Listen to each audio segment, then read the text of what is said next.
नमस्कार, प्रणाम, जय माता दी। हम आप सबके भाई राइटर पवन पटेल। भैया एक बात बता दें कि हमार तबीयत 10 दिन से ख़राब रहल, यही के चलते हम आप सबके बीच में कोनो भी गाना लिख के अपलोड ना करत रहनी हाँ। एक खातिर हम आप सबसे माफ़ी चाहतानी, लेकिन टेंशन के कोनो बात नहीं है।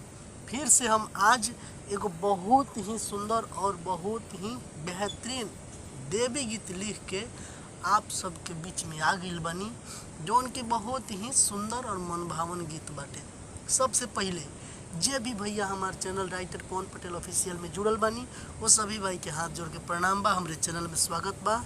और आप सबके अगर हमार लिखल गाना अच्छा लागत हुई तो प्लीज़ एक बार लाइक कमेंट शेयर कर दें, और हमारे चैनल के सब्सक्राइब नहीं कैले तो एक बार सब्सक्राइब कर लें, बेल आइकन के निशान भी दबा दें, ताकि कोनो भी गाना हम डालें तो सबसे पहले रउरा लोग इनके पास पहुँची। आई गाना बिल्कुल फ्री रहेला, कोई भी भाई गा सकता नहीं, बिना कोनो दिक्कत के। कोनो दिक्कत नहीं है, ये हमार लिखल गाना बा, कोई भी गा सकता। चलिए गाना के बारे में बात कर जाओ। अभी एगो चंदन चंचल के बहुत ही सुंदर और बहुत ही अच्छा एक गीत वायरल भइल बा, देवरा ढोरी चाटना बा। वही धुन पर ये हमार देवी गीत बा, आप सब जरूर सुन ले ओखेम, चंदन चंचल वाला गीत। वही गीत के धुन पर ये हमार देवी गीत बा।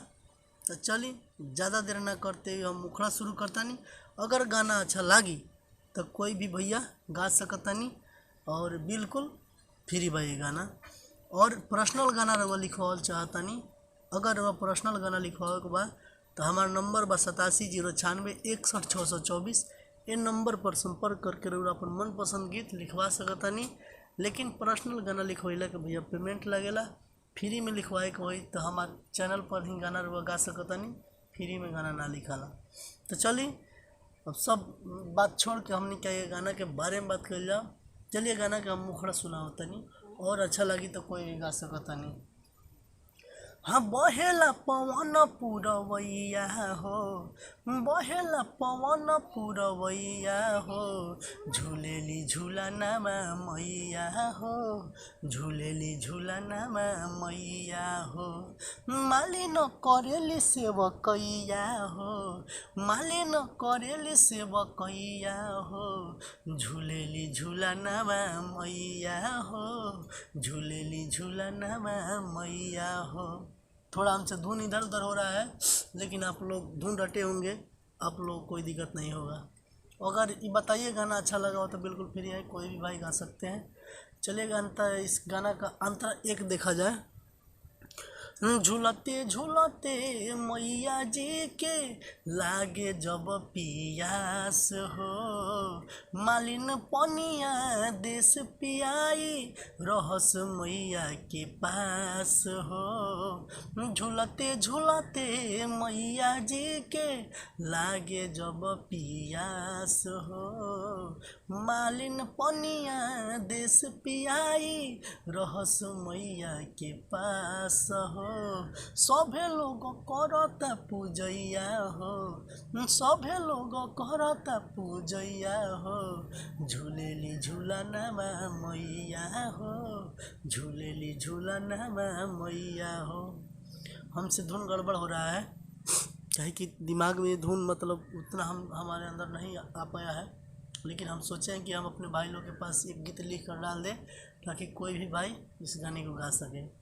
चलिए इस गाने का हम लोग दूसरा अंतरा देखते हैं। दूसरा अंतरा में देखिए, राइटर पवन लिखे भजन गावे। देखिए यहाँ पे सिंगर नाम लिखे हैं हम, यहाँ पे जो भी सिंगर ये गाना गा रहे हैं वहाँ पे अपना नाम डाल सकते हैं, वहाँ पर अपना नाम डालिएगा। लेकिन प्लीज़ हमारा नाम नहीं हटाइएगा, कैसे कि हमारा लिखा हुआ गाना है, तो प्लीज़ हमारा नाम रखिएगा। चलिए यहाँ से किस तरह करना है हम बता रहे हैं। फिलहाल में अपना ही नाम सिंगर में ले रहे हैं, ताकि आगे कोई भी भाई को गाना होगा तो अपना नाम ले लेंगे।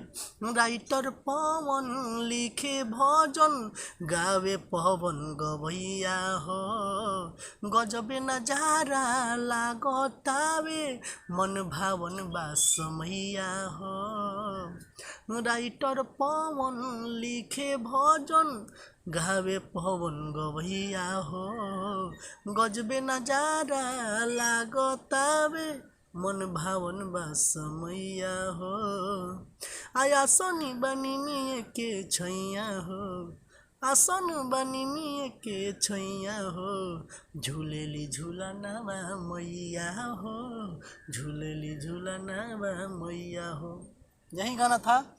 आप सब एक बार कमेंट करके बताइए कि गाना आप सबको कैसा लगता है, मेरा लिखा हुआ गाना, और ये गाना कैसा लगा। अगर अच्छा लगा है तो कोई भी भाई इस गाने को बिल्कुल फ्री में गा सकते हैं। इस गाने का कोई चार्ज नहीं है और ये हम पूरा का पूरा गाना अपने चैनल पर अपलोड किए हैं। इसको आप सुनकर गा सकते हैं, कोई दिक्कत नहीं है। अगर आप पर्सनल गाना लिखवाना चाहते हैं तो हमारा नंबर है 8709616624, जो कि कॉलिंग और व्हाट्सअप नंबर दोनों है। इस पर आप कॉल करके अपने मनपसंद मैटर लिखवा सकते हैं। चलिए फिर हम मिलते हैं अगले वीडियो में, तब तक के लिए नमस्कार, प्रणाम, जय भोजपुरी।